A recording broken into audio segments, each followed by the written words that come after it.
নবুয়তের দ্বাদশ বছর 27শে রজব রাতের বেলায় প্রিয় নবী সাল্লাল্লাহু আলাইহি ওয়াসাল্লাম তার চাচাতো বোন উম্মে হানির ঘরে ঘুমিয়েছিলেন।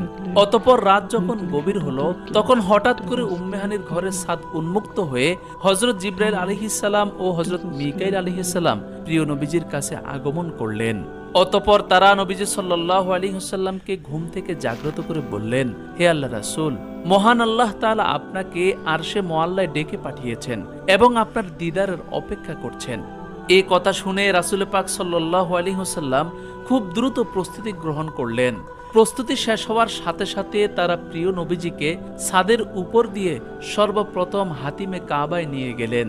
তারপর তাকে জমজম কূপের নিকট নিয়ে তাকে শুইয়ে দিলেন এবং তার বক্ষ বিদারণ করলেন, অর্থাৎ তার বুকে অস্ত্রোপচার করে তার হৃৎপিণ্ড বের করে তার জমজমের পানি দ্বারা ধৌত করে দিলেন এবং ঈমান ও হেকমত দ্বারা পরিপূর্ণ করে পুনরায় তা যথাস্থানে প্রতিস্থাপন করলেন।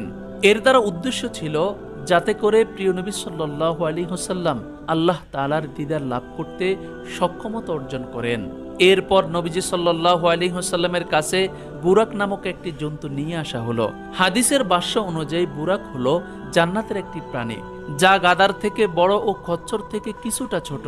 তার গতি এত বেশি যে দৃষ্টির শেষ সীমায় গিয়ে তার এক একটি কদম পড়ত।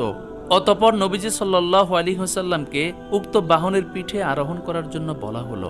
নবীজি যখন বুরাকের পিঠে সাওয়ার হওয়ার জন্য বুরাকের কাছে আসলেন, তখন বুরাক নবীজিকে না চিনে লাফাতে শুরু করলো। তখন জিবরাইল আলাইহিস সালাম বুরাককে ধমক দিয়ে বললেন, হে বুরাক, তুমি কি জানো তুমি কার সাথে বেয়াদবি করছো? তোমার পিঠে আজ যিনি সাওয়ার হবেন তিনি আর কেউ নয়, তিনি হলেন কুল মাখলুকাতের সরদার আল্লাহর হাবিব হযরত মুহাম্মদ সাল্লাল্লাহু আলাইহি ওয়াসাল্লাম। শোনো, আজ পর্যন্ত তার চেয়ে কোনো সম্মানিত বান্দা তোমার পিঠে আরোহণ করেননি। হযরত জিবরাইল আলাইহিস সালামের কথা শুনে বুরাক লজ্জিত হলো এবং শান্তভাব ধারণ করলো। অতঃপর নবীজি সাল্লাল্লাহু আলাইহি ওয়াসাল্লাম বুরাকের পিঠে আরোহণ করলেন। বুরাকের পিঠে আরোহণ করার পর হযরত জিবরাইল আলাইহিস সালাম বুরাকের রেকাব ধরলেন এবং হযরত মিকাইল আলাইহিস সালাম বুরাকের লাগাম ধরে সামনে অগ্রসর হতে লাগলেন। অতঃপর যেতে যেতে তারা খেজুর গাছে পরিপূর্ণ একটি প্রান্তরে পৌঁছালেন।